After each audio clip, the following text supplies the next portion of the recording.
네, 감사합니다. 오늘 성경 말씀은 요한복음 1장 1절부터 5절 말씀 되겠습니다. 요한복음 1장 1절부터 5절 말씀 제가 봉독합니다. 태초에 말씀이 계시니라. 이 말씀이 하나님과 함께 계셨으니 이 말씀은 곧 하나님이시라. 그가 태초에 하나님과 함께 계셨고 만물이 그로 말미암아 지은 바 되었으니 지은 것이 하나도 그가 없이는 된 것이 없느니라. 그 안에 생명이 있었으니 이 생명은 사람들의 빛이라. 빛이 어둠에 빛이 돼 어둠이 깨닫지 못하더라. 아멘. 이 앞에 파워포인트로 돌려주세요. 여기가 안 돌리면 이상하게 잡음이 들리더라고요. 여기 보니까 태초에 말씀이 계셨는데 이 말씀이 하나님과 함께 계셨는데 이 말씀은 곧 하나님이래요. 어떻게 이렇게 우리가 말하는 말이 하나님인지 오늘 이 말씀을 가지고 오늘 말씀을 서로 나눌 겁니다. 그래서 오늘 말씀 제목은 설교 말씀 제목은 빛과 말씀이신 예수 그리스도. 어떻게 예수가 빛이 되시고 왜 예수 그리스도를 빛이라고 그러고 예수 그리스도를 말씀이라고 하는지 우리가 이렇게 통상적으로 그렇게 얘기하잖아요. 말씀을 모르면 말씀도 모르는데 이런 얘기는 어떤 성경 내용을 얘기하는 게 아니에요. 성경 내용을 얘기하는 게 아니고 뭐냐면 하나님이에요. 예수 그리스도를 모르고 하나님을 모르고 어떻게 뭐 신앙생활을 하느냐 지금 그 얘기거든요. 그래서 이제 말씀이 어떻게 빛이 어떻게 이 빛이라는 것과 말씀이 어떻게 그게 예수 그리스도라고 얘기를 하는지에 대해서 우리가 오늘 말씀을 나눌 겁니다. 그래서 우리 지난주까지 뭘 공부를 했냐면 우리가 태초에라는 그 단어 하나 가지고 그렇죠? 두 번에 걸쳐 가지고 한 3시간가량을 말씀을 나눴어요. 그런데 태초에라는 이런 말씀에 우리가 거기서 공부했던 내용이 뭐냐면 태초에 빛이 있으라 할 때 그 빛이 무엇이고 첫째 날, 그 다음에 둘째 날 세례가 무엇이고 둘째 날, 그 다음에 셋째 날 뭐다? 그 어린 양이 오는 것, 하늘나라가 도래하는 것 이거에 대해서 요한복음의 그 내용과 창세기 내용을 이렇게 비교해 가면서 개괄적으로 살펴보았고요. 오늘은 이제 본문으로 들어가서 물론 서론 부분이지만 본문으로 들어가 가지고 태초에 다음에 뭐가 나옵니까? 본문에 보니까 말씀이 계시니라. 여기 다시 한번 볼까요? 그 본문 내용을. 지난 시간까지 우리 공부한 게 뭐냐면 두 번에 나눠서 게 태초에예요. 태초에 첫째 날, 둘째 날, 셋째 날 태초에 뭐가 있었다? 빛이 있었고 그 다음에 세례가 있었고 그 다음에 어린 양이 왔고 하나님 나라가 도래했고 그리고 나서 넷째, 다섯, 여섯째 날 채웠고 일곱째 날 안식이었고 그게 가나안 혼인잔치다. 이렇게 해가지고 태초라는 말씀을 풀었어요. 그래서 오늘은 무엇을 풀 거냐면 무엇을 설명드릴 거냐면 말씀이라는 얘기예요. 이 단어 하나예요. 그러니까 지난 시간에 했던 이 빛하고 이 말씀이 같은 예수 그리스도를 나타내는 거기 때문에 빛을 먼저 설명하고 그 다음에 말씀이 뭔지 이렇게 설명을 할 겁니다. 그래서 아직까지는 우리가 본론 들어간 게 아니고 단어 하나를 지금 풀고 있기 때문에 내용이 뭔지를 풀고 있기 때문에 서론 부분이라고 얘기할 수 있어요. 지금 이제 서론 부분이기 때문에 좀 딱딱해요. 좀 딱딱하고 좀 그렇지만은 반드시 알아야 돼요. 이 서론 부분을 모르면 이 태초라는 말이 뭔지 모르고 말씀이 뭔지를 모르고 어떻게 말씀이 예수 그리스도지? 어떻게 예수 그리스도를 말씀이라고 그랬지? 왜 빛이라고 그랬지? 물어보면은 제대로 대답을 못 해요. 어떻게 말씀이 예수 그리스도냐고. 그럼 예수 그리스도 하신 말이기 때문에 말씀을 했나? 요거에 대해서 오늘 설명을 하다 보면 이게 서론 부분이다 보니까 왜 그런지를 설명하다 보니까 좀 딱딱해요. 그렇지만 에피소드로 들어가게 되면 본론으로 들어가게 되면 내용으로 들어가게 되면 단어 들어가면 좀 딱딱하지만 내용으로 들어가게 되면 재미가 있어요. 그래서 조금 딱딱한 부분에 있다 하더라도 반드시 알아야 될 부분이기 때문에 이렇게 귀담아 듣기 바랍니다. 그래서 잘 참아주고 들어주시면 도움이 됩니다. 그래서 우리가 지난주에 태초라는 제목 그 한 단어로 창세기와 요한복음이 어떻게 요한계시록까지 연결되는지를 살펴봤어요. 개괄적으로 창세기가 처음 창조가 어떻게 불완전한 창조가 요한계시록의 완전한 창조가 돼가지고 진행이 됐는지 그 사이에 요한복음이 태초에라는 새로운 창조가 시작돼가지고 요한계시록까지 갔다. 이렇게 우리가 살펴봤어요. 그래서 제가 요약을 했는데 이 앞에 보시면 요약을 해놨는데 어떻게 요약을 해놨냐면 이렇게 요약을 해서 잘 보세요. 창세기의 첫째 날 빛은, 이 빛은 어떤 거냐면 아직 우리가 눈에 보이는 빛이 아니죠. 물리적인 세계 속에서 태양과 같은 발광체가 아니라고 그랬죠. 왜? 아직 안 만들어졌으니까. 물질이라는 건 아직 안 만들어진 그런 상태의 빛이기 때문에, 태양과 같은 발광체가 창조되기 전에 빛이기 때문에 우리가 생각하는 태양빛이라든지 밝음, 이게 아니라는 거예요. 그런 류의 빛이 아니고, 이 빛은 뭐라고 얘기했냐면 굉장히 중요해요. 하나님의 뜻과 계획과 능력, 이게 생명력이에요. 이것으로 밤이 물러가고 낯이 드러나는, 그렇게 되는 역사가 시작되는 선포다 이랬어요. 요거는 외우셔야 돼요. 그래서 이 빛 가지고 하도 논쟁이 많아가지고 이게 갈라지기도 하고 좀 많이 어려워요. 저는 이 빛을 어떻게 얘기하냐면, 우리 첫 번째 우리 스승은 이거를 갖다 창조라고 그랬어요. 두 번째 스승은 이걸 존재 선언이라고 그랬어요. 저는 뭐라고 얘기하고 싶으면은 이거는 선포다. 이거는 뭐가 하나님과 뜻과 계획과 능력, 이 생명력으로 어둠이 물러가고 공허와 혼돈과 어둠의 흑암에 가득 찬 그런 세력들이 물러가고 낯의 세계가 도래되는 그런 내용의 역사적인 선포가 빛이 있으라, 이 얘기란 말이에요. 선포를 한 게 밤이 물러가고 낯이 오겠다는 거, 이거의 선포다 이렇게 제가 설명을 드렸어요. 그래서 이걸 뭘 얘기하냐면 결국은 뭐예요? 우리가 처음에 태어날 때 선악과를 먹고 어둠과 공허와 공포 속에 흑암 속에 있었던 우리들한테 그 예수라는 빛이 오심으로 인해 가지고 우리가 어떻게 됐다고요? 빛의 자녀가 됐다는 구원의 얘기란 말이에요. 그래서 성경은 전부 다 구원에 관한 얘기이기 때문에 이걸 구원으로 푸는 게 맞아요. 요거를 단어로 푼다든지 내용으로 풀어버리면은 메시지를 안 풀고 이렇게 풀어버리게 되면 빛이 창조가 된 걸로 나오고, 이 빛이 요한복음에서 예수라고 그랬는데 그럼 예수가 창조됐느냐? 그래, 거기서 그건 아니다, 존재다. 또 이래 보면 그러면은 뭐 어떤 물질이냐? 존재는 물질이잖아요. 물질이 아닌 거예요. 그러니까 물질이 아니기 때문에 창조도 아니고 존재도 아닌 거예요. 선포예요, 선포. 추상적인 거란 말이에요. 그래서 그런 류의 빛이 아니기 때문에 이거는 뭐다? 빛은 하나님의 뜻과 계획과 능력에서 나오는 그 빛, 생명력이다. 그렇게 설명을 드렸어요.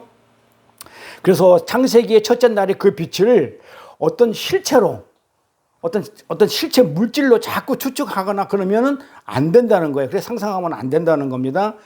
그래서 모세가 창세기의 첫째 날 창조에 모세가 창세기에 쓸 때 첫째 날 창조의 시작에 등장시키는 그 빛의 발광체는 그러면 뭐냐 이거예요.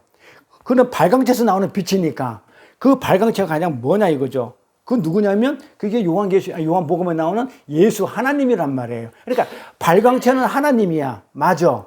근데 여기에서 말하는 빛은 발광체에서 나오는 그 빛이야. 근데 그 물체가 아니야. 아니고 뭐다? 하나의 생명체, 그 생명력이에요. 능력이라고 했잖아요. 뭐라고 그랬어요? 오르 하야. 오르. 생명력. 그쵸? 오르. 그쵸? 에너지 원. 오르라는 뜻이 에너지 원, 생명력. 하야, 하나님. 하나님의 에너지 원. 이렇게 얘기했단 말이에요. 원어를 보니까. 그래서 거기에 발광체는 뭐다? 그 빛이 나오는 발광체는 하나님이죠. 그래서 하나님이란 그 발광체에서 나오는 빛이기 때문에 그것은 어떤 형체나 실체를 가지고 그런 빛이 아니죠. 어떤 형체나 물질적인 어떤 형체를 가진 그런 실체를 가진 빛이 아닌 거예요. 근데 그걸 자꾸 추측하면은 안 되는 거예요. 그걸 형체라든지 어떤 물질적인 걸로 빛이 우리가 태양빛에서 나오는 그런 형체라고 생각하면 안 된다. 그래서 요한복음 본문에는 진정한 발광체이시면 하나님이신 예수 그리스도가 오심을 빛이 오셨다 이렇게 얘기를 해요. 근데 무슨 빛이냐고는 그때 참빛이라고 설명을 하죠. 참빛이 오셔서 진짜 발광체가 오셨다 이렇게 설명을 한 거예요. 요한복음에서 그 빛의 본체이신 예수 그리스도께서 오셔서 창세기 첫날 그 빛이 와가지고 뭘 합니까? 낮과 밤과 낮을 어떻게 구분해가지고 밤을 몰아내고, 그렇죠? 낮을 드러내잖아요. 창세기 첫째 날 하신 일이, 빛이 와서 하신 일이 뭡니까? 공허와 혼돈과 흑암에 있던 그것 중에서 채워서 어둠을 물러가게 하고 빛만 드러나게 하듯이 똑같이 요한복음에 빛이 오셔가지고 하는 일이 뭐냐면 그거하고 똑같아야 돼요. 어둠의 세력이 물러가고 하나님의 자녀들만 오로지 구원받는 그런 내용이 들어가 있어야 돼요. 그래서 뭐라고 얘기했냐면 요한복음 1장에 빛이 어둠에 비쳤다 그래요. 그러니까 전부 다 뭐야? 온 세상이 공허와 흑암과 가득 찬, 혼돈과 질서가 없는 곳에 가득 찬 그곳에 빛이 있으라 해가지고 빛이 비친 것처럼 요한복음에도 어떻게 돼요? 예수님이 오셔가지고 어두움을 전부 다 어떻게 하냐면 비춰버려요. 그걸 세상이라고 그래요. 세상의 어두움을 빛이 오셔가지고 비치는데 세상이 알아보지 못하더라 이 말이에요. 그러니까는 말이 되는 거죠. 왜냐하면 빛이라는 것은 우리가 상상하는 그런 물질적인 어떤 그런 실적인 거라고 그러면 빛이 와서는 어둠은 없어져야 된다고 그러는 거지 못 알아본다 얘기하면 안 되는 거잖아요. 그래서 그 빛은 그 빛이 아니다. 그런 빛이 아니다. 그래서 우리가 생각하는 그런 빛이 아니다고 얘기하는 겁니다. 그러니까 창세기를 가지고 잘 들으셔야 돼요. 우리가 성경을 풀 때 제가 이 얘기를 많이 강조하는데 성경을 해석할 때 이렇게 해석을 해요. 창세기가 먼저 나왔으니까 창세기를 해석하려고 그래. 그러니까 창세기를 해석하려고 하다 보니까는 신약에 있는 그 요한복음을 끌어와 가지고 창세기를 해석해요. 그렇게 해석하면 안 돼요. 뭐가 주체예요?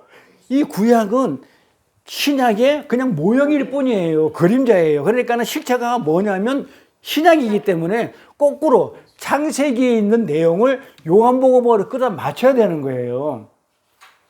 그렇게 맞추지 않고 자꾸 그냥 이렇게 어떤 그 구약에다가 그 성경 순서대로 했으니까는 구약에다가 신약을 자꾸 끼워 맞추게 되면 다른 얘기가 돼버려요. 그래서 구약은 신약의 구속사를 모형하고 힌트하는 것이기 때문에 요한복음 내용을 갖고 창세기를 끌고 오면 안 돼요. 그렇게 창세기를 끌고 오면 안 된다는 얘기예요. 뭘 가지고? 요한복음의 내용을 가지고 창세기를 끌고 와가지고 그렇게 해석을 하면 안 되는 거예요. 그래서 요한복음의 그 빛이, 요한복음에서 그 빛이 뭐다? 예수였죠. 그러니까는 창세기에 나오는 그 빛을 뭐라고 풀게 되냐면 끌고 와가지고 예수로 풀어버리는 거야. 그래서 문제가 생기고 싸움이 일어나요. 요한복음에 있는 그 참빛은 예수가 맞아요. 이 빛이 왔는데 예수라고 맞잖아요. 근데 이 빛을 거꾸로 신약의 그 빛을 구약의 창세기의 빛에다가 갖다 맞춰버리는 거야. 그러면 창세기에 있는 빛이 있으라 할 때 그 빛이 뭐다? 예수라고 이렇게 풀어버리는 거예요. 그러면 안 된다는 거죠. 거꾸로 풀어야죠. 네? 무슨 말인지 이해 가요? 네? 봐봐요. 창세기가 먼저 있다고 그래가지고 창세기에 나오는 빛은 뭘 설명하느냐면 요한복음의 그 빛을 그냥 모형으로, 실체가 아니에요. 모형으로, 상징적으로 얘기하는 거란 말이에요. 그러면 실제는 뭘 풀어야 돼요? 요한복음을, 창세기의 그 빛을 가지고 요한복음을 풀어야 되는 것이지 요한복음에 있는 빛을 가지고 와가지고 창세기를 풀면 안 된다는 얘기예요. 네? 그러면 어떻게 되느냐? 요한복음에 있는 그 빛은 예수죠. 근데 이 예수라는 요한복음에 이 빛을 가져와가지고 창세기로 가서 그 빛이 있을 때 그 빛을 예수로 풀어버리면 어떻게 돼요? 예수가 창조가 돼버리면 말이 돼요? 스스로 있는 자인데 안 되는 거예요. 그러니까 존재 선언을 할 필요도 없어요. 아니 옛날부터 존재 선언한다고 해서 있고 존재 선언 안 하면 없고 그게 아니야. 그냥 있는 분이셔요. 그래서 그렇게 풀면 안 된다는 거예요. 그래서 거꾸로 이렇게 풀어대는 거예요. 그렇게. 그래서 요한복음의 그 빛이 예수였으니까 이 빛도 예수일 것이다.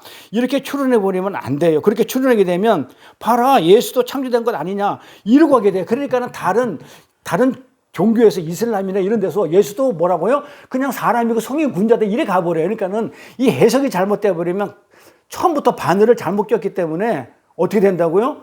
예수는 인간이다. 신이 아니다. 이래 가버려요. 그게 이제 옛날에 그렇게 예수 가지고 싸웠던 부분이에요. 예수는 사람이지 신은 아니다. 예수는 사람이 아니고 신이다.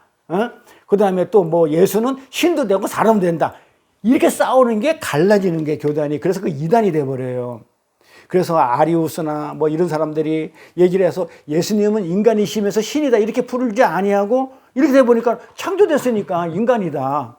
그러니까는 성인군자다 이렇게 가버려요. 그래서 굉장히 위험하니까 요 빛에 대해서 개념을 확실히 안 들었으면 성경을 풀기 굉장히 힘들어져요. 그래서 이 빛이 중요합니다. 다시 한번 말씀드리지만 이 창세기의 그 빛은 앞에 보세요. 정리해놨으니까 요걸 사진을 쭉 적어두든지 하세요. 창세기의 그 빛은 하나님과 하나님의 계획과 뜻과 생명력과 능력으로 말미암아 밤이 물러가고 낮이 찾아오게 되는 그 역사가 시작되는 선포를 하는 것이다. 그래서 빛이 있으라, 이거는 선포다. 존재 선언이 아니고 창조가 이런 건 아니에요. 그 빛이, 그건 어떤 실체, 어떤 그 물질적인 게 아니에요. 뭐다고요? 하나님의 뜻, 하나님의 계획이 무엇인지를 그 빛으로 선포를 하는 거예요. 그 빛이 하는 역할이 뭐다면 밤이 물러가게 하고 낯이 도래하게 하는 것. 그러니까 구원을 얘기하는 것. 구원하러 온 거예요. 구원을 얘기하는 거기 때문에 어둠의 세력은 물러가고 생명력이 있는 우리 그리스도인들만 살아난다, 구원한다, 이런 내용을 담고 있기 때문에 이거는 그렇게 할 것이라는 선포예요. 요게 이루어진 게, 요 선포를 창세기에서 이 빛이 있으라 선포를 하고 이루어진 게 요한복음에 가가지고 진짜 그 빛이 오시는 거예요. 선포한 그 빛이 그때 오시는 거예요. 그게 빛이에요. 참빛. 그래서 계시록에 있는, 아니 그 요한복음에 있는 참빛과 또 창세기에 나오는 빛의 개념을 확실히 구별해야 돼요. 여기는 예수라고 풀면 안 되죠. 그냥 요거예요. 말 그대로 하나님의 뜻, 계획이 선포되는 거야. 선포되는 거. 빛으로 인해서 어떻게 된다고요? 구원을 해내겠다는 그 선포의 내용이지 다른 내용이 아니다. 그래서 요한복음 오늘 본문에서도 그렇게 빛이 들어와 가지고 어둠을 비치는 내용이 나오는 거예요. 그 빛이 어둠을 왜 비친다고요? 어둠을 물러나게 해야 되니까. 그 빛은 혼돈과 공허와 흑암뿐인 인생들에게 인간이 누구이며 우리가 누구이며, 자, 우리가 예수를 알기 전에는 우리가 어디서 왔다 어디로 가는지 몰랐어요. 그냥 엄마 뱃속에서 나왔다가 그냥 흙으로 가버리는 줄 알았어요. 그냥 우리는 막연히 눈에 보이는 걸로. 그러면서 우리가 어떻게 내가 누구며 이 역사가 무엇이고 인간은 무엇이고 우주는 무엇이고 사람은 어디서 왔다가 어디로 가는지에 대해서 우리는 알지 못했는데 이 빛이 와서 예수가 와가지고 너희는 창세전에 어떻게 하나님이 어떻게 만들었고 흙으로 어떻게 만들었고 어떻게 해서 어떻게 했고 너희는 어떻게 될 것이야 라는 그런 것을 우리한테 조명을 해줬다는 거예요. 그래서 명확한 조명을 해주는 게 이 빛이 와서 해준 역할이란 말입니다. 그래서 우리가 예수 믿기 전에는 어디서 왔다 어디로 가는지, 왜 사는지, 왜 이 땅에 이렇게 던져졌는지, 우주가 무엇인지, 그리고 역사가 무엇이고 인생이 무엇인지 알 수 없었어요. 왜냐하면 그것은 혼돈과 공허와 흑암인 어둠만 우리가 가지고 있었기 때문에 몰랐단 말이에요. 근데 거기에 빛이 비치니까 이제는 알게 된 거예요. 무슨 말인지 알겠죠? 근데 요한복음하고 창세기하고 잘 한번 생각해 보세요. 그리고 오늘은 굉장히 철학적인 요소가 많이 들어가가지고 아까 그랬죠. 저도 좀 딱딱하고 좀 어려울 거예요. 근데 알아야 돼요. 그러면 진행이 안 돼. 말씀을 몰라. 내용을 모르게 돼요. 그래서 우리는 이 철학적인 요소지만 그래도 이걸 우리가 우리 인생이 뭔지, 어디서 왔다 어디로 가는지, 우리 인생의 목적이 무엇인지, 인생이 무엇이고 우주가 무엇이고, 이제 그것을 어둠과 공허 속에서 우리가 소경으로 몰랐는데 그게 빛이 오니까 이제 우리가 다 알게 된 거예요. 그래서 우리는 창세전에 예정돼 가지고 아담의 후손으로 흙으로 만들어져 가지고 어떻게 예수 그리스도 십자가로 말미암아 우리는 영원한 하늘나라로 간다. 우리 삶의 목적이 딱 뚜렷이 나오고 그다음에 우리 인생이 뭔지도 나왔고 우리가 해야 할 바 이런 것도 다 알게 되는 거죠. 그래서 그 역사가 이 땅에서 어떻게 이루어지고 있는지 그것 다 알게 됐어요. 이제. 빛이 오셔가지고 우리에게 왜 우리가 살아야 되는지, 이 역사가 뭔지 그 실체를 조명해 주신 겁니다. 그런데 아직까지 이 빛을 받지 못한 자들이 있죠. 세상에. 어둠 속에 속한 죄인들은 빛을 붙이는데 그 빛을 알아보지 못하는 거예요. 그러니까 모르는 거야. 그러니까 사람들이 내가 왜 태어났는지를 몰라. 내가 무엇을 해야 되는지도 몰라. 어둠 속에 있는 자녀들은. 왜냐하면 그들은 죄인이기 때문에, 영적인 소경이기 때문에 못 보는 거예요. 빛을. 그래서 요한복음에 뭐라고 적어놨냐면 이렇게 적어놓은 거예요. 그것이 요한복음 1장 7절 내용입니다. 저가 증거하러 왔으니 곧 빛에 대하여 증거하고 모든 사람으로 자기를 인하여 믿게 하려 함이라. 그는 이 빛이 아니요 이 빛에 대하여 증거하러 온 자라. 참빛 곧 세상에 와서 각 사람에게 비치는 빛이 있었으니 그가 세상에 계셨으며 세상은 그로 말미암아 지은 바 되었으니 세상이 그를 알지 못하였고 자기 땅에 오매 자기 백성이 영접하지 아니하였으나 그러죠. 여기 보니까 뭐라고 그랬어요? 저가 증거하러 왔으니 누가요?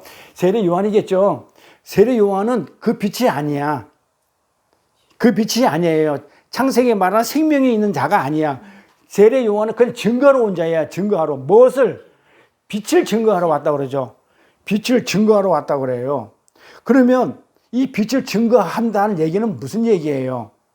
빛을 왜 증거해요?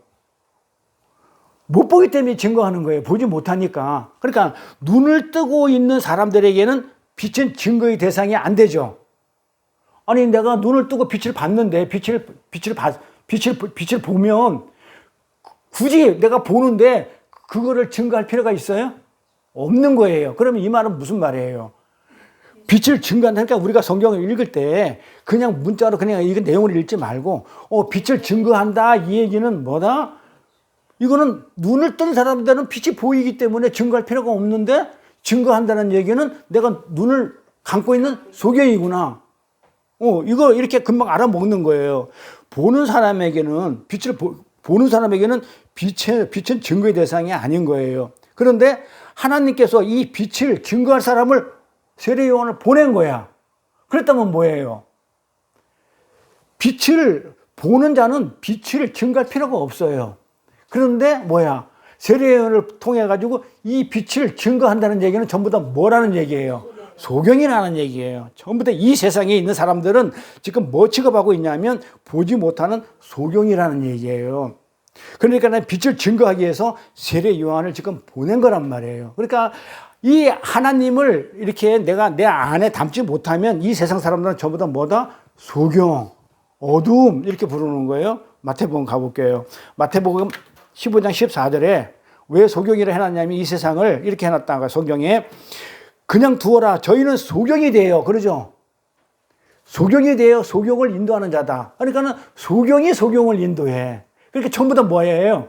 다 소경이라는 얘기예요. 만일 소경이 소경을 인도하면 둘이 다 구덩이에 빠지리라. 소경이라면 소경이 소경을 인도한다. 전부 다 소경이라는 얘기고 그 다음에 또 요한복음 9장 39절을 가니까 또 뭐라고 그래요? 예수께서 가라사대 내가 심판하러 이 세상에 왔으니 보지 못하는 자들을 보게 하고 자 보지 못하는 자들이 소경이죠. 그 다음에 뭐야? 보는 자들은 소경되게 합니다. 그러니까는 어떻게 본다고 하는 자를 소경시켜 만들어버려. 그러면 봐봐. 보지 못하는 자도 소경이야. 그 다음에 본다고 하는 자들도 소경으로 만들어버려. 그럼 다 뭐야? 다 소경이라는 얘기예요. 그러니까 이게 보지 못하는 거는 진짜 빛을 보지 못한다는 것이고 이 본다는 것들은 제대로 알지도 못한 엉뚱한 보면서 본다고 하는 거기 때문에 이들은 소경이 되게 한다. 그러니까 전부 다 소경이라는 얘기예요. 그러니까 바리새인 중에서 예수와 함께 있던 자들이 이 말씀을 듣고 가로되 그러면 이래도 소경이고 저래도 소경이면 그럼 우리도 소경인가? 바리새인이 뭐라고 그랬어요? 나는 율법을 잘 지키고 하나님을 안다고 그랬단 말이에요. 그럼 너도 소경이야. 그렇게 얘기하는 거예요, 예수님이. 소경이란 말이에요. 그렇게 아담 이후로 이 땅에 태어난 모든 인간들은 빛이신 하나님을 전혀 알아보지 못하는 전부 다 소경들이에요. 여기 형들이나 나나 또 세상에 있는 사람들이 전부 다 똑같아요. 전부 다 소경들이었단 말이에요. 그런데 복음서를 보면은 예수님이 그렇게 소경들의 눈을 뜨게 하는 그런 기적들의 일을 많이 밝히죠. 그 사람들만 어떻게 돼요? 눈을 뜨게 해준단 말이에요. 그게 택한 자예요. 그게 우리였단 말이에요. 그래서 예수님이 오셔서 인간을 구원해 내시는 것이 바로 이렇게 소경된 자, 영적 소경된 자를 눈을 뜨게 하시는 사건이라는 것을 보게 해주는 거. 전부 다 뭡니까? 구원이죠. 어둠이 물러가고 눈을 뜨게 해주는 것들. 하나님은 그렇게 소경된 자 중에서 우리를 택해가지고 우리의 어둠을 몰아내시고 눈을 뜨게 하셔가지고 하나님을 어떻게 해요? 중요합니다. 알게 한 거예요. 그러니까 하나님을 안 믿는 자들은 전부 다 소경인 거예요. 왜냐하면 하나님을 못 알아보니까 인지를 못하니까. 근데 우리는 그 하나님이 오셔가지고 그 빛이 와서 우리의 눈을 뜨게 해줬어. 그러니까 하나님을 알게 돼요? 모르게 돼요? 그래서 하나님을 아는 거예요. 하나님을 인식하고 하나님을 알아볼 수 있도록 만드시기 위해서 누가 왔다? 그 참빛인 예수 그리스도를 이 땅에 오신 거예요. 자, 그러면 이 빛이란 말이에요. 빛이 와가지고 소경의 눈을 뜨게 해줬단 말이에요. 그래서 이 빛이 예수라는 얘기예요. 그러니까 예수님이 이 땅에 오셔가지고 한 일이 뭐냐면 하나님이 누구신지를 증거하러 왔다니까요.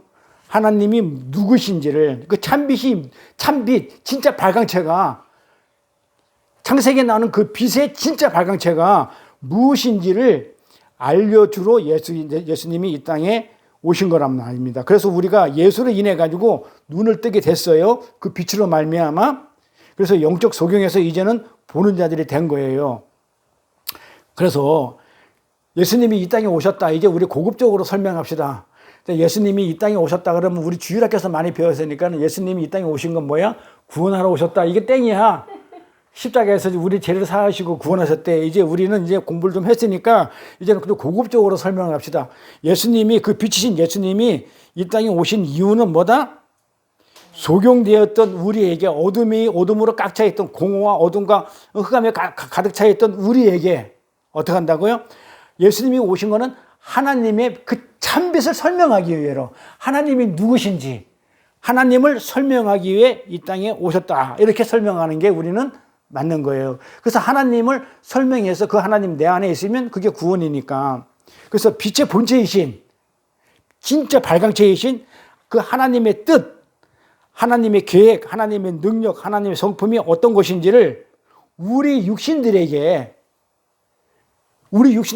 알려주려고 하면 어떻게 돼요? 육신을 입고 오셔야 되는 거예요. 그래서 육신을 입고 우리에게 설명하러 오신 겁니다. 그러니까 그 빛의 본체의 뜻이 뭐다? 하나님의 속성, 하나님의 성품, 하나님의 뜻, 하나님의 계획, 하나님의 능력, 이런 것들이 하나님이에요. 이런 것을, 그래서 하나님의 뜻이 무엇이고 하나님의 속성은 사랑이고 하나님의 뜻은 우리를 구원하는 것에 있고 그 다음에 하나님의 성품은 어떻고 이런 것을 쭉 오셔가지고 설명한 게 예수님이시란 말이에요. 예수님이 오기 전에는 우리는 하나님을 알 수가 없었다니까요. 어떻게 알아요?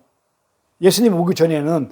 그래서 이 빛이라는 예수님이 오셔가지고 어두움인 우리를 어떻게 빛으로 이렇게 알게 해준 것, 어둠을 물러나게 해준 것, 그걸 구원이라고 그러고. 그래서 영이신 하나님은 우리 눈에는 보이지 않아요. 알 수가 없어요. 설명되어질 수가 없기 때문에 인간들에게 어떻게 되냐면 그 육신을 갖고 그 예수님이 육신을 입고 육신을 통해서 하나님을 설명하셔야 되는 거예요. 그래서 예수님이 육신을 입고 오셔야 되는 거예요. 괴로우면 안 돼, 예수님이. 왜냐하면 그 하나님이 누구신지를 알기 위해서 육신을 갖고 있는 우리에게 똑같은 모습으로 와가지고 그 모든 걸 담고 오는 거예요, 예수님이. 그래서 나를 보면 하나님을 봤다 그러는 거예요. 그러니까 그건 무슨 얘기다? 하나님을 설명하러 예수님이 이 땅에 오신 것이지, 그걸 통해서 우리를 구원하는 거예요. 하나님을 만나게 되게 해야 되니까. 그래서 하나님의 뜻과 그분의 인품, 계획, 성품, 그분의 능력, 이런 것들을 우리가 이해할 수 있는 그 수준으로 육신 안에서 설명해 주신 것이 요한복음 14장 9절이에요. 그것 때문에 예수님이 이 땅에 오신 겁니다. 자, 예수께서 가라사대, 빌립아, 내가 이렇게 너랑 오랫동안 함께 있는데 네가 나를 알지 못하느냐? 이런단 말이에요. 그러면서 뭐라고 예수님이 그러냐면 나를 본 자는 아버지를 보았거늘. 그러니까 예수님은 육신을 입고 와가지고 뭘 담고 왔냐면 아버지를 다 담고 온 거야. 그래서 일체예요. 그래서 삼위일체가 여기서 삼위일체가 나와요. 그 안에 뜻, 계획, 생각, 이런 것들이 전부 다 하나님의 뜻과 예수님의 뜻이 같아. 그래서 한 몸에, 같은 몸에 삼위일체, 위는 다른데, 그래서 일체라고 그러는 거야. 하나라고 얘기를 하는 거예요. 그래서 나를 본 자는 아버지를 보았다. 예수 안에다가 하나님의 성품, 하나님의 속성, 하나님의 뜻, 하나님의 계획, 이런 걸 다 가지고 왔다니까요, 예수님이. 이 안에다가. 그렇기 때문에 아버지를 보았거늘 어찌하여 아버지를 보이라 하느냐. 나는 아버지 안에 있고 그래요. 내가 아버지 안에 있고 아버지는 내 안에 있는데, 그러니까 내가 하는 것이 아버지야. 그래서 하나님이에요. 그 예수님이 계신 것을 내가 믿지 아니하느냐? 내가 너에게 이르는 말이 스스로 하는 것이 아니라, 지금 내가 이렇게 말하는 거는 지금 내 입에서 나오는 게 아니야. 왜 그래요? 내 안에 하나님이 있으니까는 하나님의 입에서 나오는 거란 말이에요. 하는 것이 아니라 아버지께서 내 안에 계셔가지고 그의 일을 하시는 것이라. 내가 아버지 안에 있고 아버지께서 내 안에 계심을 믿어. 만약에 이걸 못 믿겠거든. 그게 안 믿어지면 어떻게 하라고? 내가 행하는 일을 너는 보면 그게 아버지인 줄 알아. 그러니까 예수님은 오직 뭐만 한 거예요? 아버지 뜻과 계획과 성품과 이것만 하러 오셨지, 무슨 우리가 이 땅에서 무슨 뭐 잘 먹고 잘 살게 해주고 이거 하러 오신 분이 아니라는 거예요. 그러니까 아버지 뜻이 뭐다? 이게 우리가 말씀 공부하는 거예요. 모르잖아. 본 적도 없고. 그러니까는 그 말을 성경에다 기록해놔서 예수님의 말을 말을 아버지 뜻이 무엇이야? 그 다음에 아버지 계획이 무엇이야? 또 아버지 속성이 무엇이야? 아버지는 이런 분이야? 낱낱이 소개했기 때문에 우리가 공부를 안 하면 아버지를 몰라요. 그래서 성경 공부하고 말씀을 공부한다고 그래요. 말씀 공부는 결국은 말씀이 누구예요? 예수 그리스도예요. 그 예수 그리스도는 아버지의 뜻, 성품, 그 다음에 뭡니까? 계획, 이거예요. 그래서 우리가 이걸 모르면 안 된다니까요. 아버지 뜻은 이건데 내가 모르면 딴짓 한다니까요. 그리고 예수 믿었대. 아니에요. 그래서 말씀 공부가 그렇게 중요한 거예요. 그래서 예수는 말씀이라고 이렇게 얘기를 하셔요. 빛이라고 얘기하면서도 예수님이 지금 내가 아버지를 설명하고 있다는 겁니다. 나를 보는 자는 아버지를 보는 자로 만들기 위해 내가 이 땅에 왔다는 것을 지금 예수님께서 이렇게 제자들에게 설명해 주는 겁니다. 그 결과 그 빛을 알아보게 된 자들을 우리가 뭐라고 얘기하냐면 성도, 그리스도인 이렇게 부르는 거예요. 구별된 자, 거룩한 자.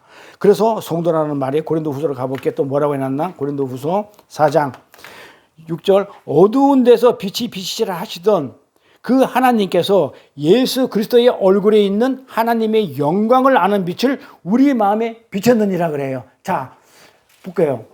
어두운 데서 빛이 비치시라 했죠. 이게 창세기 때 했던 얘기죠.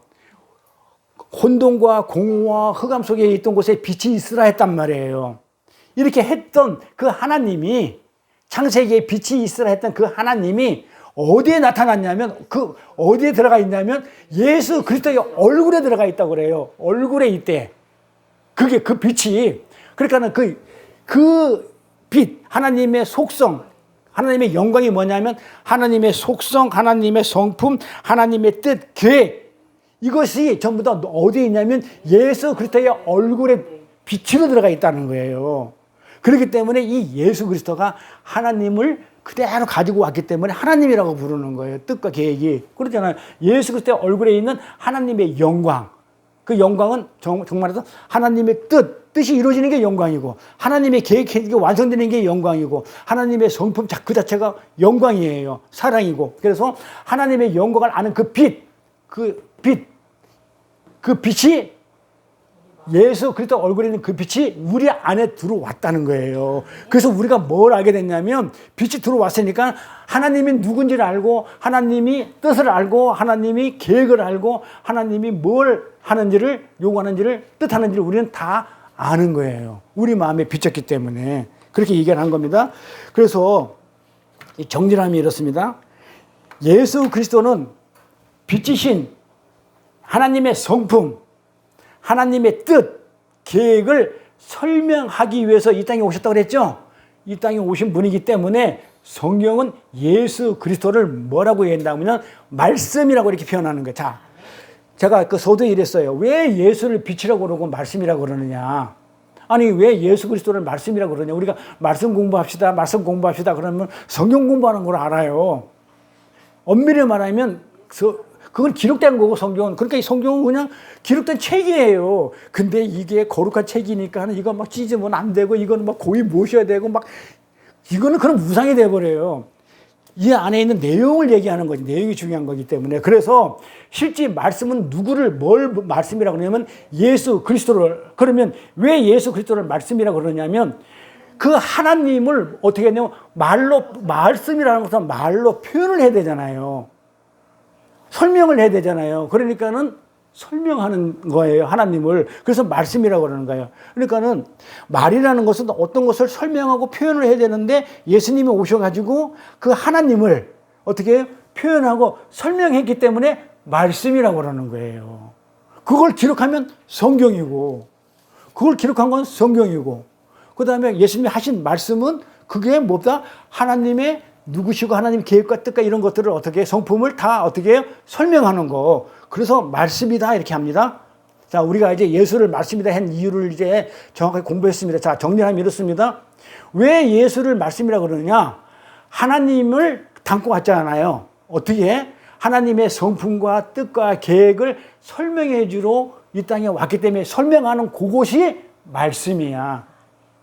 그러니까 말씀은 정확하게 따지고 들어가면 하나님의 계획, 하나님의 뜻, 하나님의 성품, 하나님의 속성 이런 것들이 다 말씀이에요. 그걸 설명해 줘요. 그래서 예수를 말씀이다 이렇게 얘기를 하는 겁니다. 그래서 빛 빛이라는 것도 마찬가지고, 빛이라는 것도 어떤 것을 얘기하냐면, 빛도 어떻게 해요? 드러내는 거잖아요. 어둠에서 비춰줘가지고 어둠을 드러내는 거잖아요. 표현하고 설명하는 거잖아요. 그래서 예수를 빛이라 얘기도 하고, 예수를 말씀이라 이렇게 얘기하는 거예요. 그래서 요거는 우리가 계속 많이 쓰는데도 말씀을 정의해 그러면 제대로 정의를 못 해요. 요거는 정의가 이렇게 돼야 됩니다. 이 말씀이라는 것을 지금 설명하기 위해서 지금 이 빛을 쭉 설명해 왔는데, 그러니까 빛과 말씀은 같은 내용을 담고 있는 다른 단어죠. 같은 내용을 담고 있잖아요. 이 빛이 와서 뭐 해요? 하나님의 계획, 뜻, 근데 하나님이 어떤 분이라는 것을 드러내는 거잖아요. 자, 말씀은 뭐예요? 하나님의 성품, 하나님의 뜻, 하나님의 계획 이런 거를 표현하고 설명하는 거잖아요. 그러니까 뭐야? 빛과 말씀은 같은 거예요. 그래서 빛도 예수고 말씀도 예수 그리스도가 되는 거예요. 설명하는 거기 때문에. 자, 무슨 말인지 이제 알겠죠? 그래서 예수님은 육신을 입은 인간들에게서는 육신의 눈으로는 도저히 알아볼 수 있는 그 하나님, 그 영이시잖아요. 그 영이신 하나님을 어떻게 해요? 삶으로 설명을 하는데 못 알아먹으니까 예수님이 설명을 하죠. 하나님은 이런 분이다고. 근데 우리가 잘 못 알아먹잖아요. 못 알아먹으니까 어떻게 하냐면 예수님은 삶으로, 인생 어떤 그 삶으로, 인격으로 우리 수준에 맞게 설명하고 가신 분이에요. 그래서 예수의 삶을 보면 하나님을 알 수가 있다. 그래서 예수의 삶을 우리가 살자 이렇게 얘기하죠. 우리가 예수의 삶을 본받고 살자 이렇게 얘기하잖아요. 그러면 예수하고 똑같이 살자는 얘기가 아니죠. 우리가 어떻게 살아요? 그 말은 무슨 말이에요? 이제 생각해 보니까 뭐예요? 예수의 삶을 여러분도 사셔야 됩니다. 얘기는 뭐다? 하나님의 뜻과 하나님의 계획과 하나님의 성품이 뭔지를 알고 그 하나님의 뜻에 맞춰서 사는 것을 그러니까 예수는 그렇게 살았으니까 그게 예수의 삶이다.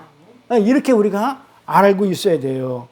그래서 다른 말로 이 빛의 삶, 말씀의 삶, 이거는 그 삶 자체가 어떤 삶이었냐면 하나님의 속성을 드러내고 하나님의 성품을 드러내고 하나님의 뜻을 드러내고 하나님의 계획을 드러내는 이 빛의 삶, 말씀의 삶, 이건 그대로 살아서 보여주시고 예수님은 가신 거예요. 그래서 그분을 말씀이라고 그래요. 하나님의 뜻, 계획 이거. 그러니까 말씀은 하나님을 얘기하는데 하나님의 뜻과 계획과 속성, 성품 이런 것들을 얘기하는 겁니다. 여기서 말씀이라고 번역된 단어는 이제 좀 깊게 들어가요. 철학적으로. 요건 좀 잘 들으셔야 돼요. 자, 여기서 말씀이다 그랬어요. 자, 우리는 이제 성경적으로 말씀을 풀었어요. 말씀은 하나님의 뜻, 계획 이런 것들이 예수님이 설명해 줬기 때문에 예수님을 말씀이다 이렇게 했단 말이에요. 자, 그러면 이 말씀은 원어로 보면 로고스라고 나와요. 요한복음에 이 세상에 빛이 왔으니 곧 말씀이시라 할 때 그 말씀이 로고스라고 그래요. 근데 이거를 다 성경 사전을 찾아보면 이걸 진리라고 그래요. 그래, 예수가 진리고 말씀이 진리니까. 근데 우리가 진리를 공부를 했죠. 자, 진리에는 두 가지가 있다고 그랬죠. 뭐가 있어요? 진리에는 아니 그냥 골백 번도 더 공부했을 거야. 진리에는 로고스가 있죠. 로고스가 레마가 있죠. 레마가 있고, 이거 다른 말로 뭐라 그래? 다마르라 그랬죠. 눈에 보이는 거. 그 다음에 아마르라 그랬죠. 레마는 아마르, 눈에 안 보이는 거, 내용적인 거. 요거는 겉에 거. 그러니까 예수님이 육신을 입고 왔다 할 때 육신은 뭐였냐면 눈에 보이는 로고스로 왔다는 거예요. 눈에 보이는 건데, 근데 이 로고스라는 단어가 어떤 단어인지 좀 알자는 거 말이에요. 이 로고스라는 단어는 헬라 철학에서 나온 단어예요. 로고스는 당시 이 초대교회에는 요한이 있을 때 이 초대교회 때는 헬라 철학의 영향을 지대하게 받고 있었어요. 그 헬라 철학의 대표적인 사상이, 이것도 제가 공부해서 알려드릴 거예요. 헬라 철학의 대표적인 사상이 뭐냐면 이원론이에요. 그리스에서 우리가 막 소크라테스니 플라톤이니 이런 철학자들이 많이 생겼을 때 이들이 추구하는 그 사상이, 헬라 사상이 뭐냐면 이원론이에요.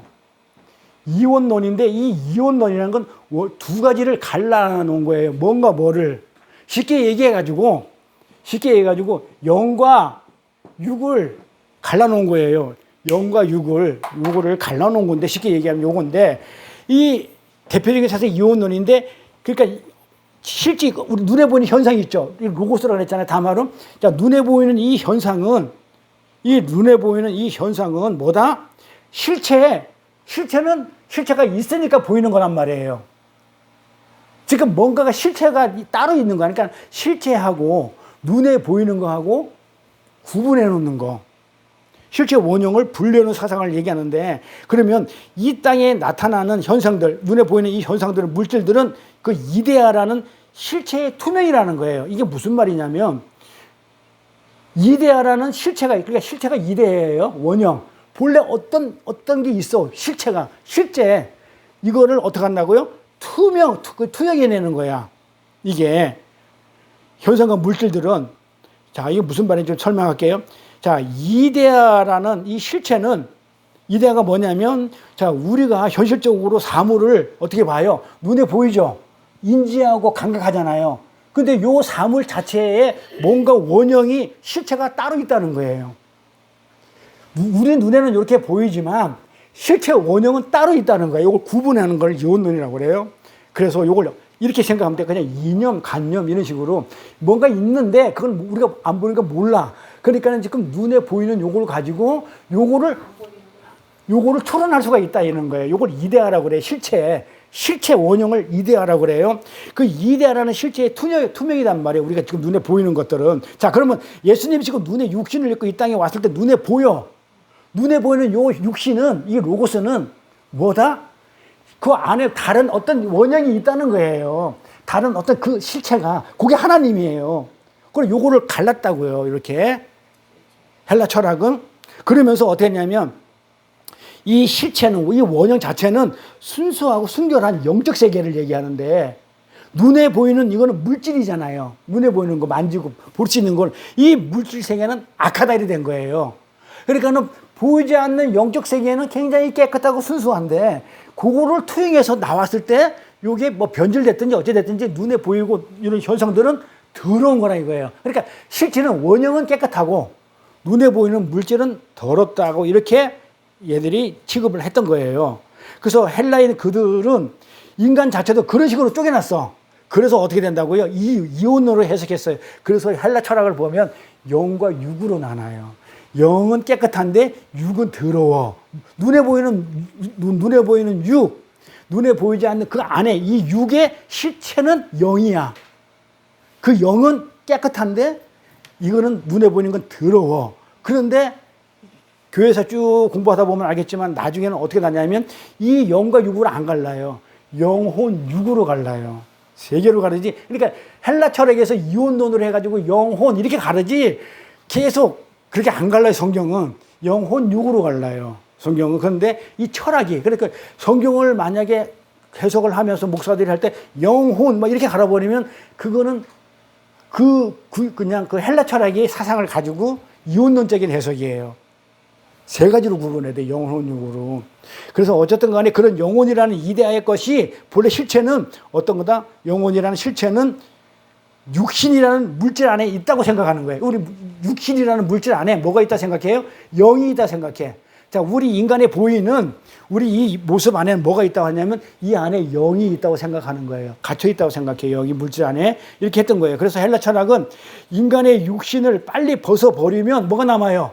육신이 죽고 나면은 영만, 이 더러운 것이 벗고 나면 깨끗한 영만 남는단 말이에요. 그러니까는 뭐다? 참 행복을 위해서는 어떻게 돼? 이 더러운 것이 없어져야 돼. 그래서 전력을 다해서 추구해야 될 것은 빨리 뭐냐면 이 더러운 육신을 벗어버리고 영혼이 자유를 얻는 거예요. 그래서 파우스트 같은 그 괴테의 파우스트 같은 거 보면 그때 당시에 그 헬라 철학의 책을 보면 전부 다 뭐냐면 영혼을 팔아먹는 내용이 나와요. 영을 팔아요. 마귀한테 팔아먹는 그런 내용이 나오고 그러는 거예요. 그때 당시에 책들을 보면. 이번에 제가 책을 샀으니까 한 권씩 선물해 드릴게요. 다음 주에. 그래서 약속한 그대로 톨스토이의 부활 1, 2권, 그 다음에 까르마조포의 형제들, 그 다음에 또 죄와 벌, 그 다음에 우리 저기 전도사님한테 단테의 신곡. 그 단테의 신곡 알죠? 뭔지? 연옥이 있다는 거. 그래, 지옥이 1층, 2층 어떻게 깊이 들어가고, 그 다음에 천국은 어떻게 되어 있다는 이런 단테의 신고, 이런 걸 한 번씩 읽어보면 좋을 것 같아가지고, 이번에 가서 서울 올라간 김에 병원에 가서 건강하면서 좀 시간이 남길래 교보문 거 가지고 샀는데, 제가 원하는 책은 옛날에 원하던 봤던 그런 책은 아니고, 요즘 책들이 좀 이상하게 책들이 좀 작고 그래요. 막 작게 나와. 좀 크게도 안 나오고 옛날처럼 두껍게 안 나오고. 그래서 다 찾다가 없는데 자체가 없어졌어요. 그래서 어쨌든 했는데 다음 주에 드릴게요. 자, 그래서 이 헬라 철학의 영향을 받고 있던 이런 사람들은 어떻게 했냐면 육신을 벗고 영혼의 자유를 얻는 것, 영혼이 자유를 얻는 것. 이것이 우리가 인간들이 추구해야 할 최고의 복이라고 생각했던 거예요. 그래서 그때 당시 예수를 믿지 않았음에도 불구하고 착각이지만 이 소크라테스 같은 사람은 어떻게 했냐면 죽을 때도 이 사람들이 어떻게 죽었냐? 행복하게 죽은 거예요. 기쁘게 죽었어요. 자, 우리가 지금 와가지고 예수 믿는 사람들이 행복하게 죽고 천국 가니까 야, 너무 좋아. 이러면서 어떻게 야, 기쁘게 행복하게 죽는 게 아니잖아요. 그래서 못 죽는데 그때 당시 헬라 철학 사람들은 어떻게 죽었을까요? 소크라테스가 어떻게 죽었냐면요. 너무너무 기쁘고 행복하게 죽었어요. 왜 그랬다고? 더러운 육신을 벗어버리니까 너무 기쁘고 행복한 거야. 영혼은 살았으니까. 헬라 사람들은 그러한 영적인 이데와 실체, 영적인 실체, 이거 원형을 눈에 나타나는 이 지상의 현상들을 어떤 거냐면 우주의 질서를 만들고 창조를 하고 다스리고 하나님이 창세기에 나오는 그 운행하고 그 힘과 뜻, 이 계획이 전부 다 뭐라고 불렀냐면 이거를 로고스라고 불렀어요. 자, 로고스 뜻이 뭐다? 자, 그러니까 쉽게 얘기하면 눈에 보이는 거야. 근데 눈에 보이지 않는 어떤 영적인 것이 있는데 눈에 보이는 창조가 된다든지, 그 다음에 지금 역사가 흘러간다든지, 운행한다든지, 그 다음에 거기에 어떤 뜻이 있다든지, 운행가 나가는 것들, 질서가 만들어지고 창조하는 거, 이 눈에 보이는 것들이잖아요. 이거를 눈에 보이는 것을 뭐라고 했냐면 로고스라고 불렀다고요. 근데 그걸 말씀이라고 이렇게 풀었단 말이에요. 자, 그러면 자, 헬라 철학에서 이 로고스라는 말씀이 어떻게 로고스가 진리거든요. 뜻은, 본래 뜻은 진리죠. 근데 이 진리가 요한복음에 가가지고 어떻게 이제 로고스라는 게 말씀으로 바뀌냐 이 말이에요. 단어가. 왜? 말씀은 아까 뭐라고 그랬어요? 하나님의 뜻, 계획, 의지 이런 것들이 그대로 드러나는 것이, 전하는 것이 말씀이잖아요. 근데 그것이 어떻게 지금 헬라 철학에서 나오는 이런 것들이 겉에 드러난 걸 로고스로 이렇게 설명이 되고 표현이 됐냐 이거야, 요한복음에서. 로고스로. 그래, 육신을 입고 왔으니까는 이제 그렇게 편안하게 생각했는데, 이제 원래 뜻을 보면은 이 육신은 더러운 거야. 그렇죠. 그 안에 있는 영은 깨끗해. 그렇죠. 그런데 이 더러운 육신을 보고 뭘 알 수 있냐면 그 안에 있는 내용을 알 수가 있다. 이렇게 여겼던 거예요. 그러니까는 눈에 보이는 우주가 창조되고 질서가 잡혀나가고 뭐가 채워져 가고 창세기에 나오는 이런 내용들을 가지고 뭘 알 수 있다? 그 창조의 목적, 계획, 뜻을 알 수가 있다라고 해서 로고스라고 불렀단 말이에요. 그러니까는 이 당시에 헬라 철학의 영향을 받고 있던 사람들은 이 로고스가 요거 껍데기를 가지고 안에 것을 알 수 있다 했기 때문에 이거를 보면은 계시가, 요게 계시는 밝게 드러난 거잖아요. 그 안에 있는 게 겉에 있는 요 로고스를 보면은 어떻게 된다? 알 수가 있다. 그러니까 예수님이 이 땅에 육신을 입고 로고스로 왔으니까 그 육신을 입고 온 예수를 보면 진짜 하나님을 알 수가 있다. 자, 이렇게 해석을 하면 맞는 거예요. 그래서 그 로고스를 계시의 수단으로 여겼어요. 자, 우리가 창세기 때 이렇게 하잖아요. 창세기에 첫째 날 빛을 만들고 둘째 날 이걸 눈에 보인단 말이에요. 물질의 세계니까. 태초는 물질 세계가 들어가야 되니까. 태초라는 단어에는 에너지, 시간, 물질이 들어가야 돼요. 이게 없으면 태초라는 단어가 성립이 안 돼요. 그러니까 물질의 세계에 있기 때문에 눈으로 보인다면 물질이니까 요거를 보고 로고스는 요거를 보고 계시를 해줬단 말이에요. 그걸 계시를 했다. 뭐를? 하나님의 뜻, 의지, 계획 이런 거를 계시해줬다. 그래서 요거를 로고스를 뭐냐면 계시의 수단으로 여겼단 말이에요. 그래서 당시 헬라 철학에 저지했던 사람들에게 로고스의 씨는 뭐예요? 진짜 안에 있는 거. 원형, 이데아. 요게 인간의 영혼 안에 들어있다고 생각한 거예요. 그러니까는 요걸 로고스를 보면 인간의 영혼을 어떻게 알 수 있다. 이렇게 생각했던 거란 말이에요. 그래서 인간의 영혼 안에 들어있는 그 로고스에 의해서 우리가 뭘 설명할 수 있냐면, 알 수 있냐면, 그걸 보고 눈에 보이는 창조 사건을 보고 이 우주를 이해할 수 있어요. 그래서 천문학 같은 게 발달돼요. 근데 이 이치를 터득하여 가지고 요 이치를 터득한 것을 지식이라고 그래요. 아, 그렇구나 하고 요 이치를 터득해버리면 요거를 지식이라고 그래요. 그래서 헬라 철학은 굉장히 문명이 발달돼요. 지식으로. 그래서 천문학도 발달되고, 그래서 우주도 알아요. 네? 우주도 알게, 자연을 보면서 우주도 알게 되고, 이렇게 지식을 얻을 수 있다고 생각했던 것이에요. 그래서 요게 헬라 철학의 구원관입니다. 자, 그때 당시 헬라 철학은 인간이 로고스가 계시한 것으로 지식을 얻게 된다고 그렇게 믿었어요. 인간은 어떻게? 로고스가 눈에 보이는 것으로 이렇게 표현된, 안에 있는 것이 겉으로 표현된 이렇게 계시한 것으로 지식을 얻게 된다고 그렇게 믿었단 말이에요. 그러면서 이 지식이 바로 영혼을 구원한다고 그랬단 말이에요. 그러니까는 예수가 없어버려져. 그러니까 예수로 구원한다 그런 얘기가 아니고, 내가 눈에 보여서 아는 그 계시의 수단으로서 로고스로서 그 안에 있는 영을 알므로 인해 가지고, 그걸 깨달음으로, 지식으로 알므로 인해서 내가 구원을 얻는다, 이렇게 얘기했단 말이에요. 그러니까 철학하고 신학하고는 그러니까 뭔가 같이 가는 것 같은데 나중에 가버리면 달라요. 지식으로 구원을 얻겠다, 이렇게 생각했던 거란 말이에요. 아는 지식으로. 그러니까는 내가 껍데기를 보고 안에 것을 아는 그 지식이 구원이야, 이렇게 돼버리는 거야. 그러니까 지식이 무지무지 발달돼요. 그리스 문명이, 헬라 문명이. 그래서 헬라 철학은 인간의 로고스가 계시한 것으로 지식을 얻게 된다고 자꾸 이런 얘기를 주장하는. 그래서 헬라 철학의 영향을 받은 사람들은 로고스이라면 그 로고스가 바로 계시의 수단이야.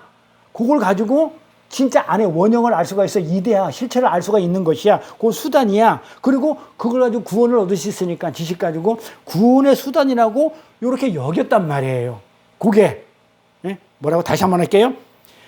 로고스 딱 이러면, 그래서 요한복음에 왜 말씀을 로고스라고 요한이 굳이 로고스라는 단어를 썼냐면, 원어에다가 다른 단어를 써도 되잖아요. 진리라고. 참진리, 알라테이아 이래도 돼요. 이 땅에 진리가, 말씀이 오셨다. 네? 말씀이 오셨다. 뭐 예를 들어서 뭐 이렇게 오셨다 할 때 그냥 뭐라고 그러냐면, 로고스로 말씀이 오셨다 할 때 이 말씀을 안 하고 그냥 알레테이아가 오셨다 이러면 돼요. 진짜 진리가 오셨다. 그런데 왜 성경에다가 요한은 알레테이라는 단어를 안 쓰고 로고스로 썼냐, 그러니까 말씀을 왜 로고스로 했냐, 이거가 굉장히 우리가 복잡하지만 알아야 돼요. 요한은 왜 굳이 진리라는, 말씀이 예수가 진리라는 알레테이라는 단어를 안 쓰고 로고스라는 얘기를 썼냐면, 로고스를 알아야 돼요. 이 로고스는 헬라 철학의 영향을 받았어요. 자, 로고스는 이것만 외우세요. 다시 테이프 듣고. 로고스는 지금 알고 있는 건, 로고스는 뭘 얘기한다? 껍데기인데 뭐냐? 이 껍데기를 가지고 뭐냐면 안에 걸 알 수 있는 계시의 수단이다. 근데 그거를 내가 알면, 만에 알면, 그게 지식으로 쌓이면 그게 구원이다. 그러니까는 구원하고 계시 두 가지, 요거를 염두에 두고 로고스라는 단어를 쓴 거예요. 그들은 헬라의 철학에 물들어 있던 그 당시 사람들은, 그리스도인이나 뭐나 로고스 그러면 계시의 수단이야. 요걸 가지고 알면 그걸 가지고 우리는 구원을 받을 수가 있어. 자, 요렇게 됐던 거래요. 왜냐하면 그 지식에 의해서 더러운 물질과 육에서 벗어날 수 있다고 그 지식을 알게 되면 이 더러운 육에서 벗어날 수 있기 때문에 그렇게 구원의 수단이라고 여겼어요. 그래서 요한이 하나님을 계시하고 하나님의 백성들을 구원하러 오신 예수 그리스도를, 하나님을 계시하는 게 예수가 오셔가지고 이 땅에 말씀을 했다고 그러잖아요. 말씀했다는 것은 하나님을 드러내는 거잖아요. 하나님이 이런 분이야, 이런 분이야, 이렇게 말을 했다는 거잖아요. 이게 말씀이란 말이에요. 그러니까 예수는 그거 하러 오셨다고 그랬죠. 그러니까 뭐야? 계시하러 오셨다고 그러죠.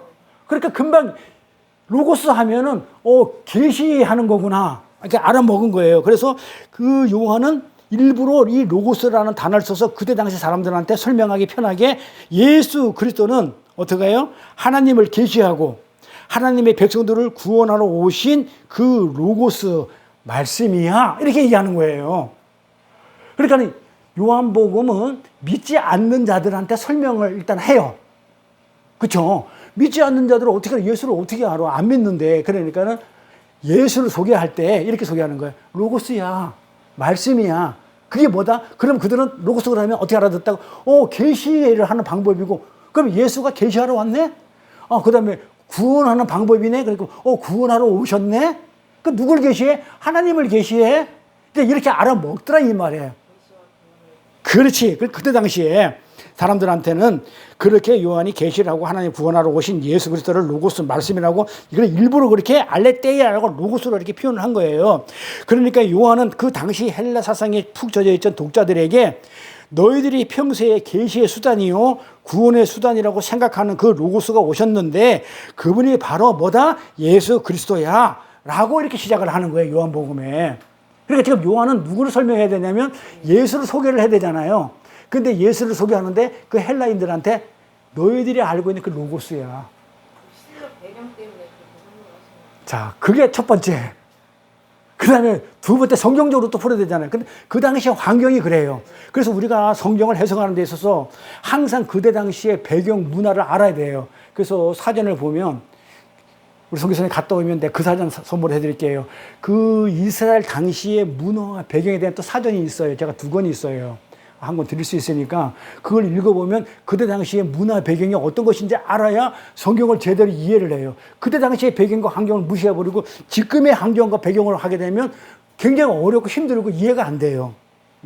그래서 이 예수 요한은 그래서 일부러 그렇게 그분이 너희가 알고 있는 그 로고스야. 예수님은 곧 말씀이야. 로고스야. 그런데 그게 뭐다? 하나님을 설명하러 왔어. 너희가 그걸 계시하고 구원의 방법을 알고 있는 그분이 곧 예수야. 근데 그분은 하나님을 설명하러 왔어. 이렇게 얘기를 한 거예요. 그러면서 요한은 두 번째, 단순히 헬라 철학만 염두에 두고 이 로고스라는 단어를 쓰지 않았어요. 그 성경적으로 푸는 거예요. 두 번째는. 자, 그러면 이 로고스라는 단어는, 말씀이라는 단어는 구약의 하나님의 말씀과 하나님의 지혜사상을 나타낼 때 쓰였던 단어예요. 구약에서도 많이 쓰였어요. 자, 창세기 1장에 가볼게요. 창세기 1장에 가지고 하나님이 말씀으로 창조하시다 이러죠. 요때가 로고스예요. 하나님이 말씀으로 천지를 창조하십니다. 그때 당시 그러니까 그 말씀이 뭐다? 로고스예요. 자, 그러면은 창조하시다 그러죠. 그러면 로고스가 어떤 수단을 쓰였단 말이에요? 창조의 수단. 성경에서 창조의 수단이야. 근데 헬라 철학에서는 계시의 수단이고 그 다음에 뭡니까? 구원의 수단이라고 여겼단 말이에요. 그런데 성경에 오니까 그거는 창조의 수단이었어요. 자, 그리고 하나님의 말씀은 율법이죠. 자, 그러면 하나님의 말씀은 율법은 뭐를 계시를 해요? 하나님이 주신 말씀은 하나님을 계시하잖아요. 성경에서 율법, 그러니까 율법 말씀을 주신다고 그러잖아요. 구약을 말씀이라고 그래요. 그걸 로고스라고 그래요. 이 로고스를 준단 말이에요. 그러면 뭐다? 율법이에요. 구약에. 그럼 그게 뭐야? 율법은 하나님을 설명한 거잖아요. 그거 똑같잖아.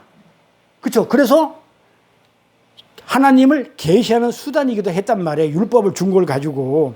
하나님이 주신 율법, 그 말씀이라는 것은 하나님의 성품과 하나님 되심을 우리가 알아들을 수 있는 범위 내에서 설명한 것이 그 하나님의 말씀이었단 말이에요. 그러니까 지금 구약에서도 성경에서도 그 로고스 말씀이라는 게 계시의 수단으로 쓰였죠. 창조의 수단으로 쓰였죠.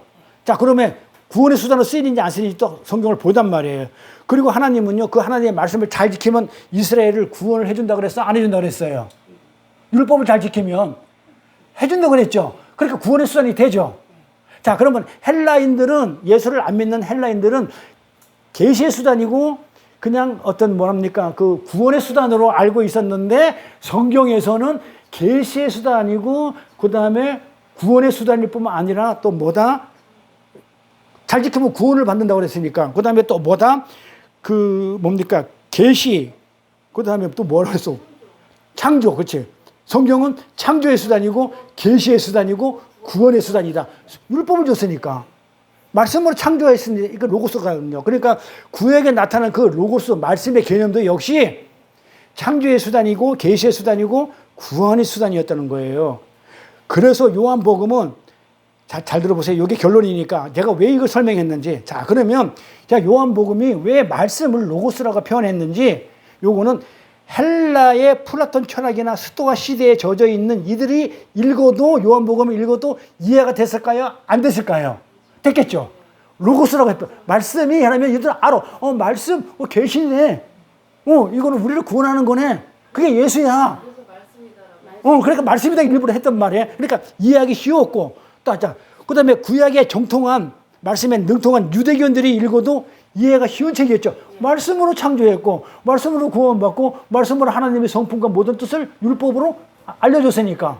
그러니까는 이 요한복음은요, 헬라인 사상에 젖어있던 사람들이나 유대 사상에 젖어있던 사람들이나 어떻게 똑같이 융합돼 가지고 다 읽어볼 수 있도록 이해하기 쉬운 책이었어요. 그 지금 제가 요한복음 서론을 얘기하는 거예요. 서론을 얘기하는데 왜 굳이 요한이 로고스를 썼느냐? 이거에 대해서 한 번도 궁금하게 생각 안 했을 거예요. 왜 말씀이라고 했는지. 그래서 오늘 말씀 제목이 왜 예수를 빛이라고 그러고 말씀이라고 그러는지. 아까 결론은 났죠? 하나님의 속성과 성품과 능력과 뜻과 이런 것을 다 드러내려 하는 것을 말을 했기 때문에 말씀. 빛도 마찬가지로 드러내기 때문에 빛 이렇게 했어요. 이렇게 요한복음은 구약의 유대교와 신학적 배경에서 형성된 복음, 헬라적인 어떤 개념으로 완벽하게 번역되고 토착화 된 것 가장 좋은 모델이 요한복음인 거예요. 그래서 요한은 그 다른 서신서에도 이와 같은 얘기를 많이 써요. 예수님을 말씀이라고 계속 그렇게 소개해 나가는 거예요. 그때 당시에 다 읽어야 되기 때문에. 그래서 요한 1서 1장 가볼게요. 뭐라고 했나? 그 이후에 쓴 요한 1서 1장 2절에도 태초부터 있던 생명의 말씀에 관하여는, 그러죠? 생명, 말씀이 뭐라 했다고? 하나님의 뜻과 하나님의 의지, 하나님의 계획, 이런 거, 성품, 이런 걸 다 드러내는 그게 말을 한 그 예수죠. 그 생명의 말씀. 태초부터 있었다고 그러잖아요. 그 예수에 관하여는 우리가 들었어. 언제? 계속 듣고 왔어. 헬라 철학으로 통해서 구약의 율법을 통해서 들은 바요, 눈으로 본 바요, 주목하고 우리 손으로 만진 바라. 요거 이제 설명할 거예요. 자, 쉽게 얘기할게요. 자, 우리가 들었을 때는 예수한테 직접 들었어요. 제자들은. 그 다음에 눈으로 봤어요, 예수를. 생명의 말씀인 예수를 직접 눈으로 보고, 그 다음에 주목도 했어. 기적 행하는 것도 보고.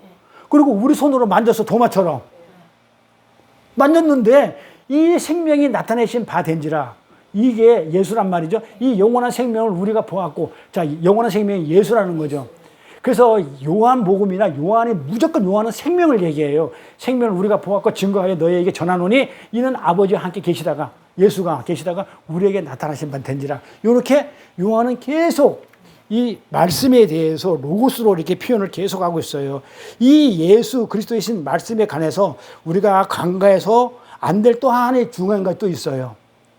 왜 예수 그리스도가 말씀이라고 그랬어? 근데 성경은 또 다른 걸로 또 말씀이라고 그래. 말씀을 또 다른 것이라고 그래. 자, 말씀이 뭐라고요? 예수 그리스도죠. 생명의 말씀. 그렇죠? 하나님으로부터 계시받아 모든 가져온 그 예수가 말씀이니까, 말씀하셨으니까 말씀이라고 했단 말이에요. 근데 이 말씀을 또 예수라고 안 하고 다른 거로 한단 말이에요. 성경에 뭐라고 할까요? 뭐라고 하는 게 있는데 모르게, 성경이 분명 하나님은 천지를 말씀으로 창조하셨다고 그러죠. 하였는데 지혜서를 보면 천지는 지혜가 창조했다고 그래요. 지혜서 그러면은 잠언, 그 다음에 시편 이런 걸 지혜서라고 그래요. 또 지혜서 다음에 아가서 이런 걸 지혜서라고 그래요. 자, 잠언에 8장 가볼게요. 나 지혜는 그래요. 지혜는 명철로 주소를 삼으며 지식과 근신을 찾아내나니 여호와께 그 조화의 시작 곧 태초에 일하기 전에 나를 가지셨으며, 지혜가 가지셨으며 만세전부터 상고부터 땅이 생기기 전부터 내가 세움을 입었나니, 만고전 창세전부터 있었다는 거예요. 아직 바다가 생기지 아니었고 큰 샘들이 있기 전에 내가 이미 있었고, 산이 세우심을 있기 전에 언덕이 생기기 전에 내가 이미 있었고, 하나님이 아직 땅도 들도 세상 진토의 구원도 찾지 아니었을 때에 그가 하늘을 지으시며 궁창으로 해면에 두르실 때 내가 있었고 창조했고. 그렇죠? 하나님이 하늘을 지으시고 궁창으로 해면에, 우리 창세기 했잖아요. 아래 궁창 위물 아래 물 할 때, 해면을 두르실 때 수면에 운행하시더라. 창조할 때 궁창으로 해면에 수면에 운행하실 때도 내가 있었고, 그가 위로 구름을 하늘을 공경하게 하시며 바다의 샘들을 힘있게 하시며 바다의 한계를 바닷물이 물러가, 셋째 바닷물이 물러가고 묻이 드러나라. 그거 경계가 되죠. 그거 할 때 바다 한계를 정하여 물로 명령을 거시지 못하게 하시며 또 땅의 기초를 정하실 때에 내가 곁에 있었고 창조자가 되었다 그래요. 예수가, 지혜가 날마다 그 기뻐하신 바가 되었으니 항상 그 앞에 즐거워하였으니라, 이런단 말이에요. 그러니까는 지금 누가 창조했다는 거예요? 나 지혜가. 그래서 우리가 지혜를 예수라고 부르는 거예요. 그래서 예수라고 부르는 거예요. 근데 어떻게 지혜가 예수가 되느냐? 그러니까 사람들이 이래. 내가 지식으로 많이 알고 아주 그냥 현명하게 잘 깨닫는 걸 지혜라고 알고 있는데 성경은 그걸 지혜라고 안 한단 말이에요. 그러니까 내가 아주 영리하고 헬라 철학처럼 내가 지식으로 잘 알고 그러면 내가 뭔가 뭐 그리스도인이다 이렇게 아니에요. 지혜는 이 내용으로 봤을 때는 창조주예요. 내가 창조주가 돼가지고 날마다 기뻐하시는 바가 되었대. 나는 그 앞에서 창조자가 돼가지고 하나님 앞에서 내가 기뻐하는, 하나님이 나 때문에 기뻐하게 되고 같이 창조했으니까, 그리고 나서 같이 일을 했으니까 그 앞에서 나는 하나님 앞에서 뭐해? 즐거워했대. 아주 재롱을 떨었대. 자, 이런 내용이에요. 잠언이. 자, 그러니까 분명히 하나님은 천지를 말씀으로 창조했다고 그랬다고요. 그런데 지금 지혜가 창조했다 이런단 말이에요. 그러니까는 지혜나 말씀이나 같은 거. 그래, 지금 그 얘기야. 그래서 구약은 하나님의 말씀과 지혜를 하나로 보는 거예요. 지혜와 말씀을, 하나님의 말씀을, 왜? 말씀이 천지를 창조했다. 그리고 지혜가 천지를 창조했다. 그러니까는 말씀과 지혜가 하나인 거예요. 자, 그러니까 잘 보세요. 그러니까 말씀, 예수죠. 지혜, 예수죠. 이게 뭐예요? 이게 지혜가 곧 하나님의 뜻, 하나님의 계획, 하나님의 성품이에요. 그러니까 이 지혜가 우리가 지혜롭다 할 때, 지혜롭다 할 때는 내가 뭘 아는 걸 지혜롭다 그러는 게 하나님의 뜻을 알고 하나님의 계획을 아는 것, 이걸 말씀을 안다고 그러는 거고, 요거를 내가 지혜롭다고 그런다 이 말이에요. 그렇죠. 그래서 우리가 지혜롭다 할 때 성경, 그러니까 국어사전식으로 성경을 풀면 안 되죠. 이 지혜는 곧 예수고 말씀이에요. 같잖아요. 똑같이 창조했으니까. 그래서 말씀이 곧 지혜단 말이에요. 다른 말로 하나님의 뜻, 하나님의 계획이라고도 이렇게 얘기할 수 있단 말이에요. 지혜가. 그 내가 지혜를 가졌다 얘기는 뭐예요? 하나님의 뜻과 하나님의 계획을 내가 안다는 거예요. 그걸 말씀을 안다고 그러는 거예요. 그러니까 말씀을 모르면 어떻게 되겠어요? 하나님의 뜻과 계획을 모르면 어떻게 됐어요? 내 뜻과 내 행동으로 내 계획대로 밀어붙인다니까? 그러니까 하나님을 그 아는 게 말씀 공부라고 그렇게 얘기했어요. 그러면서 지금까지 제가 왜 지금 이런 배경을 깔고 있는지 조금 있으면 다 알게 되니까 지금까지 한 내용을 잘 머릿속에 정리해 두세요. 자, 이렇게 유대 신학은요, 말씀과 지혜를 어떻게 만들었냐면 실제화 해가지고 의인화시켰어요. 인격화시켰단 말이에요. 사람처럼. 아니, 지혜라는 게, 말씀이라는 게 물질입니까? 아니잖아요. 사람입니까? 아니잖아요. 말씀 자체가. 그래서 이걸 인격화한 표현을 많이 써요.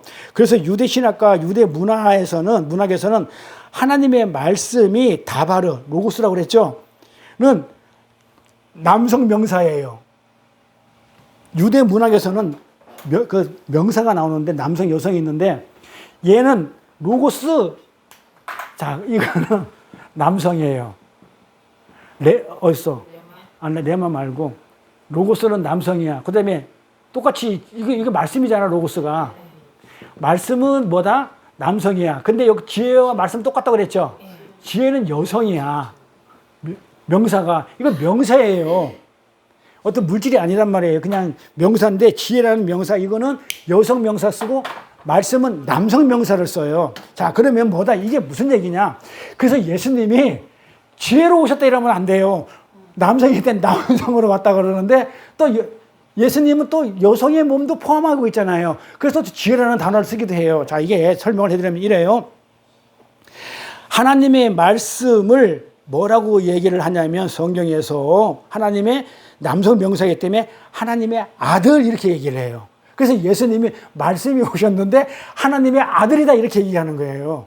남성 명사를 썼기 때문에. 그러니까 예수님을 하나님의 아들 이렇게 성경을 많이 나오죠. 왜 하나님의 아들이라고 하느냐? 딸이 하면 안 되느냐?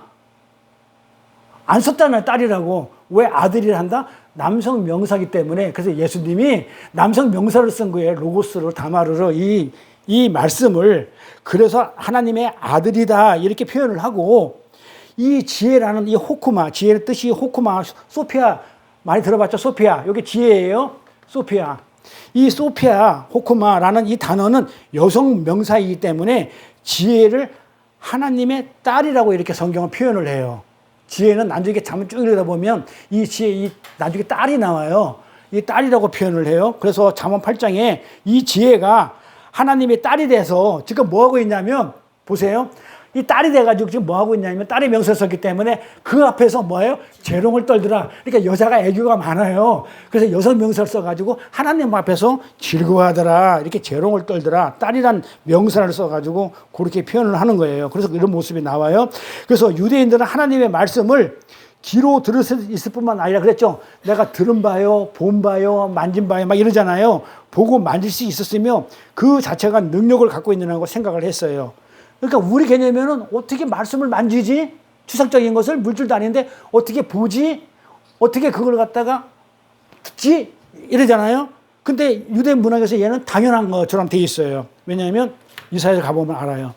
자, 이사야 55장에 뭐라고 하냐면 이 말씀을 아까 그랬잖아요. 의인화시켰다고 그랬잖아요. 지혜나 말씀을 뭐 시켰다고 그래요?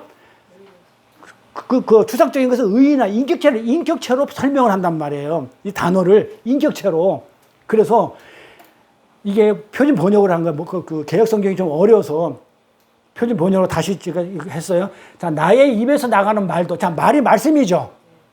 말도 내가 뜻하는 바를 이루고 나서야, 그러니까 하나님이 뜻하는 바를 뭘 한대, 말씀이. 뭐 일을 하는 것처럼 내가 하라고 보낸 일을, 그 일을 성취해낸다 이거예요. 그리고 나한테 돌아온대.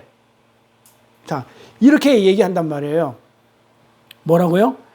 입에서 나오는 말을 무슨 사람처럼 어떤 인격체처럼 그렇게 표현을 해요. 그래서 말씀을 보고 말씀을 인격체로 했기 때문에 사람이 말하는 것처럼 사람인 것처럼 듣고 보고 만졌다. 이렇게 요한은 말씀이라는 단어, 이 추상적인 단어로서 인격화 시켜가지고 의인화 시켜가지고 실제이신 예수님을 표현하는 거예요. 그러니까는 실제 물질로 보이는 것은 육신을 꾸는 예수예요.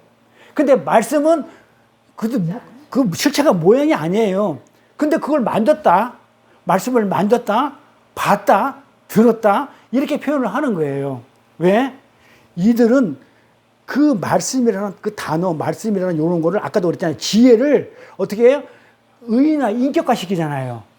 말씀과 지혜를 인격화시켜요. 인격화시켜가지고 예수님을 추상적으로 표현을 했기 때문에 만질 수 있고 볼 수 있고 이렇게 할 수 있다는 거예요. 이게 유대신학과 유대 문학에서 아주 자연스러운 그런 거였어요. 제가 저번에도 말씀드렸지만 우리는 삼위일체를 이렇게 개념을 받아들이기가 굉장히 힘들어요. 근데 그들은 세 분이 하나야 삼위일체 개념이 너무 쉬웠어요. 너무 쉬웠어. 당연하게 여겼던 그런 어떤 문화를 가지고 있었어요. 그러니까 이런 배경을 알면 왜 하나님을 말씀이라고 굳이 요한복음에다가 이렇게 기록해놨는지 이해하기가 편해요. 굳이 왜 말씀이라고 예수님을 알레테이아 진리라고 안 하고 말씀 로고스라고 해놨는지 한 세 가지 정도로 알 수 있죠. 헬라 문화에 젖어있던 사람들 알아먹기 쉽게, 유대계에 젖어있던 사람들 성경 율법을 잘하고 있는 자들도 알아먹기 쉽게, 그 다음에 이 말씀을 의인화, 인격화 시켜가지고, 예수다. 그게 인격화 된 사람이 이 말씀이 이 인격체로 온 게 예수다. 이렇게 설명하기 위해서 로고스라는 단어를 썼다 이 말이에요. 이렇게 말씀이라는 단어가 보여주는 것처럼 하나님은 뭐를 해요? 말씀을 뭘 하는 거예요? 뭘 자꾸 드러내는 거잖아요. 말씀은 뭘 설명하고 뭘 표현하는 거잖아요. 그러니까는 이 말씀은 뭘 해야 되는 거예요? 자꾸 뭔가를 보여줘야 되잖아요. 설명해 줘야 되잖아요. 그러면 뭘 하는 거예요? 하나님을 소개하고 하나님을 드러내는 거잖아요. 근데 예수님이 하나님이니까 뭐야? 나를 계시하는 거예요. 예수가 뭔지를, 뭐하러 왔는지를 하나님의 뜻과 하나님의 계획과 하나님의 속성을 가지고 온 게 나다. 자꾸 하나님은 나를 계시를 자꾸 해주는 분이에요. 그래서 빛을 드러내 보이시는 분이기도 하고, 그래서 구약 성경에 보면 이런 내용이 나와요. 간혹 가다가 하나님은 자기를 계시하는 분인데 말씀 그러면 계시라고 그랬죠. 계시의 수단, 구원의 수단. 그러니까 자꾸 로고스가 돼가지고 나는 널 구원하러 왔어, 나는 하나님을 계시하러 왔어, 이렇게 계시를 계속 하고 있어요. 우리 성경 내도록, 역사 내도록 하고 있는데 성경에 어떤 부분을 가면 어떻게 되냐면 그 은닉됐다 그래요. 하늘나라가 은닉됐고 숨어있고 감춰졌다, 이런 감춰진 보물, 밭에 감춰진 보물, 이런 식으로 감춰진 모습으로 나온단 말이에요. 그럼 뭐야 이거는? 계속 드러내고 나를 나타내야 되는데 성경에 감춰진 모습으로 자꾸 예수를 표현하면 돼요, 안 돼요? 안 되잖아요. 그러면 그렇게 하는 이유가 뭐냐?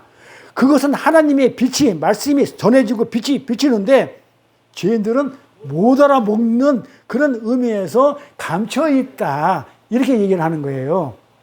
실제 감춰진 게 아니고, 우리 비유 공부를 많이 해서 알잖아요. 밭에 감추인 보배 할 때.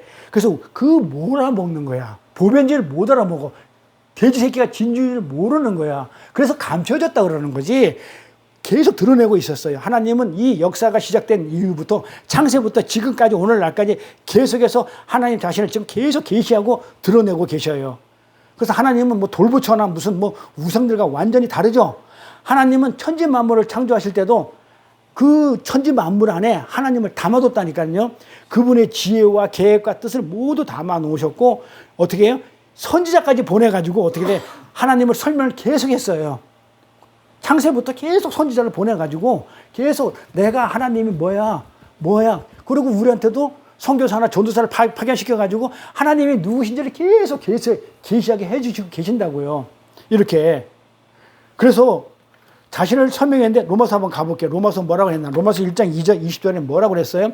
창세로부터 그러죠. 처음부터 그의 보이지 아니하는 것들, 자, 안 보여. 하나님은요. 그의 영원하신 능력과 신성이 어디에 담아뒀냐면, 우리는 하나님을 알 수 없잖아요. 못 보지만 어디에 담아뒀냐면 만물에 분명히 보여 알게 했대. 그래서 자연을 보면 뭐라고 그러냐면 하나님을 알 수 있는 거예요. 어떻게 바다와 땅의 경계를 어떻게 이렇게 만들었지? 어떻게 아침 이슬방울 이렇게 만들었지? 육기에 나오는 것처럼. 누가 이 땅의 기초를 누가 낳았지? 이 자연을 보면서 분명히 하나님을 알 수 있도록 해놨어요. 그러니까 뭐 한다고? 절대 하나님을 모른다고, 난 하나님 본 적이 없었는데 지옥 가면 억울해요. 이런 얘기를 못하게 만들었다고요. 핑계치 못하게 이렇게 만들었어요. 자, 그 다음에 또 히브리서 하나 더 볼게요. 1장 1절, 히브리서 1장 1절부터 2절. 옛적의 선지자들로 여러 부분으로 여러 모양으로 우리 조상들에게 말씀하신 하나님이 계속 선지자를 통해 가지고 어떻게 해요? 말씀을 하신 거예요. 하나님을 계시하셨다는 거예요. 이 모든 날 마지막에 아들로 우리에게 말씀하셨으니, 드러나게 하셨으니, 누구로? 예수 그리스도로 말씀하신 하나님, 마지막에 아들로, 예수로 우리에게 말씀하셨. 자, 말씀. 뭐 했다? 하나님을 드러냈다. 하나님을 설명했다. 하나님의 뜻, 의지, 성격, 성품, 속성 전부 다 아들로, 예수로 전부 다 알려줬어. 하셨으니 이 아들을 만유의 후사로 세우시고, 그렇죠? 후계자로 세우시고, 또 저로 말미암아 사람들로 말미암아 모든 세계를 지으셨어. 이걸로. 그렇기 때문에 하나님을 마지막에 어떻게 인류 역사가 시작된 이후로부터 계속해서 당신을 계시하신 하나님께서 마지막으로 아들까지 보내.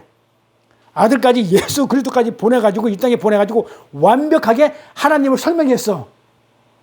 그런데 모른다고 절대로 우기지를 못해요. 하나님이 이러신 분이에요. 그렇게 하나님의 아들이 직접 오셔가지고 하나님을 계시했음에도 불구하고 하나님의 뜻과 의정을 헤아리지 못해. 그 말씀이 뭐였어요? 하나님의 뜻, 하나님의 의지, 계획, 그 다음에 성품 이런 걸 계속해서 지금까지 알려줬단 말이에요. 그런데 그걸 헤아리지 못하고 하나님을 알아보지 못하는 자들은 어떻게 되는데, 이제 심판대 앞에 서가지고 절대로 변명할 거리를 얻게 만드신 거예요. 난 하나님을 몰라서 지옥 갈 수가 없어요. 나한테 안 알려줬어요. 창세전부터 그래요. 창세부터. 그러니까 이순신 장군이나 유해영서가 됐든 세종대왕이 됐든 변명할 거리가 안 돼요. 안 된다니까요. 왜? 그때는 우리 쉽게 얘기하죠. 선택 안 했기 때문에 하나님이 직접적으로 계시를 안 해줬지만 직접 계시잖아요. 근데 간접 계시를 해줬단 말이에요. 선택 안 했는데, 안 했기 때문에 그 간접 계시를 못 알아보는 거야. 그 계시에는 두 가지가 있다고 그랬죠. 직접 계시가 있고, 성경이나 성령을 통해서 우리가 해주는 계시의 영이 있고, 그 다음에 간접적으로 이렇게 만물이나 이렇게 자연을 통해서 이렇게 알려주는. 그런데 그걸 가지고 나는 몰랐기 때문에, 복음이 안전했기 때문에 나는 하나님을 안 믿어 지옥 가는 거 억울해요. 그렇게 핑계치 못할 것이다. 이렇게 만들어 버리신 거예요. 그래서 하나님의 아들이 직접 오셔가지고 하나님을 직접 설명해 주신 거예요. 그리고 그것이 성경에 기록되어 있는 것을 성경의 말씀이라고 그래요. 그걸 성경에 기록되어 있는 거. 그게 말씀이에요. 그래서 이 성경을 받은 우리도 기록되어 있었는데 그 말씀이 기록된 게 성경이니까 이거 보고 핑계를 댈 수 있어요? 몰랐다고? 못하는 거예요. 이렇게 예수 그리스도의 삶과 인격 속에서 태초부터 있었던 하나님의 그 지혜, 태초부터 있었던 아까 지혜에 자문에서 이 지혜, 그분의 뜻과 계획이 모두 어떻게 드러났을까요? 안 드러났을까요? 다 드러났잖아요. 그렇게 성경이 완성된 거예요. 하나님은 이 성경은 그래요. 우리 인간으로서 하나님을 알 수 있는 거기까지. 그러니까는 뭐라고 얘기하냐면 하늘을 두루마리 삼고 바다를 먹물 삼아도 하나님을 우리가 다 기록하지 못해요.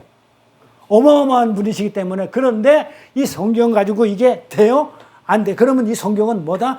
우리 인간이 알아먹을 수 있는 그 수준 범위 내까지만 기록해 줬어요. 그런데 이 우리 인간의 수준이 온 역사를 다 합쳐가지고 머리를 다 합쳐야만이 요걸 다 알아요. 그래서 우리가 그걸 배우는 거, 뭡니까?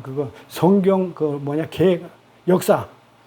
성경의 역사를 공부를 하는 거예요. 왜냐하면 그때 누가 어느 사람이 성경 말씀을 이렇게 해석을 했는데 그렇게 했는데 뒤에 있는 자들이 수정해가고 그렇게 해가지고 이걸 하나로 완성해야 되는데 아직까지 계속 이제 이 성경은 완성되어 있지만 해석하는 부분에 대해서는 계속해서 해석이 완성되어 나가야 돼. 그 뜻이. 그래서 옛날에 예를 들어서 루터나 칼빈이나 그냥 누구냐, 그러니까 유명한 사람들이, 이런 사람들이 해석했던 것이 지금 들어와가지고 칼빈에도 오류가 많이 나오는 거예요. 그래서 웬만한 신학자들은 절대로 주석 못 보게 해요. 오류가 많기 때문에. 주석이라는 얘기는 성경 밑에도 나와 있어요. 책들은. 저는 절대로 그걸 안 보고 그런 책을 안 사는데 그들의 주관적인 해석이에요. 근데 그때 당시 해석은 맞을 수 있어요.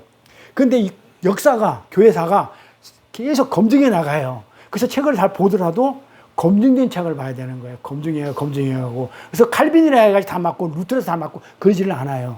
그래서 계속 우리는 어떻게 돼요? 계속 그 하나님을 알아가는 과정 속에 있어요. 그러니까 옛날 사람보다 우리가 조금 더 알아요, 많이. 그분이 알고 있는 거 플러스 알파를 알아요.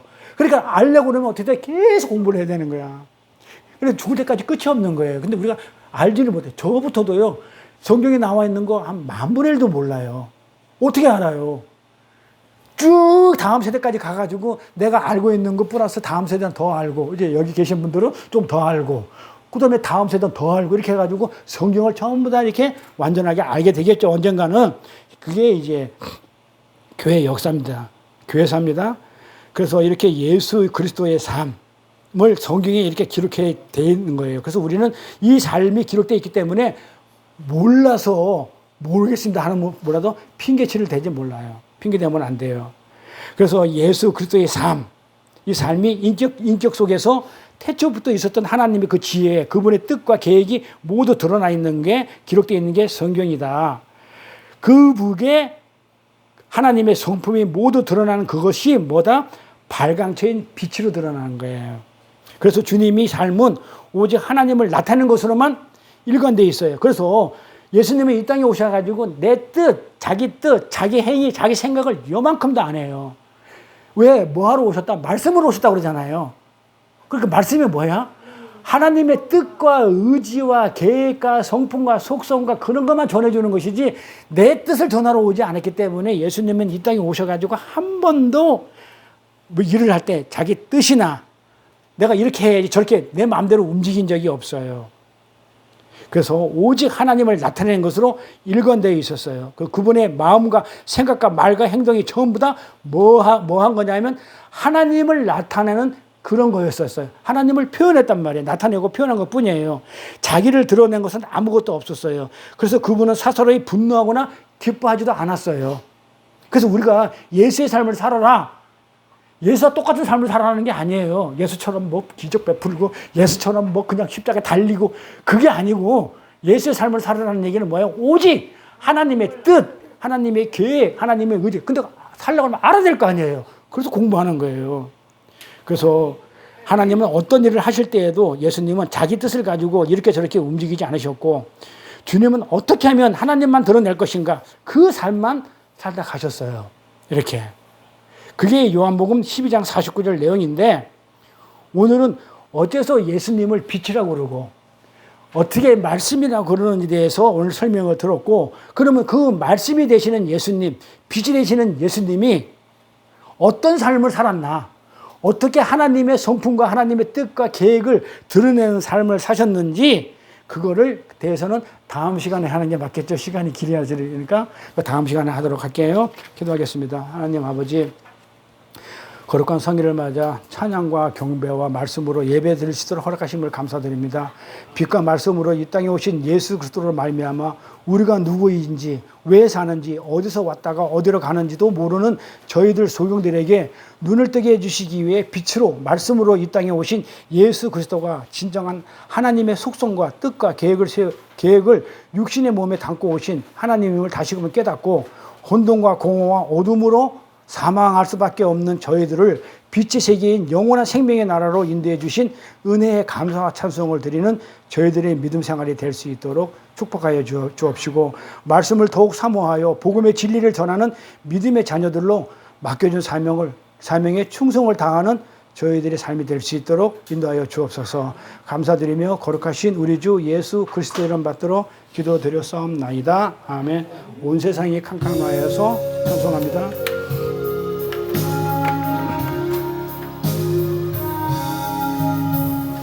세상이 캄캄하여서 참 빛이 없었더니 그 빛나는 영광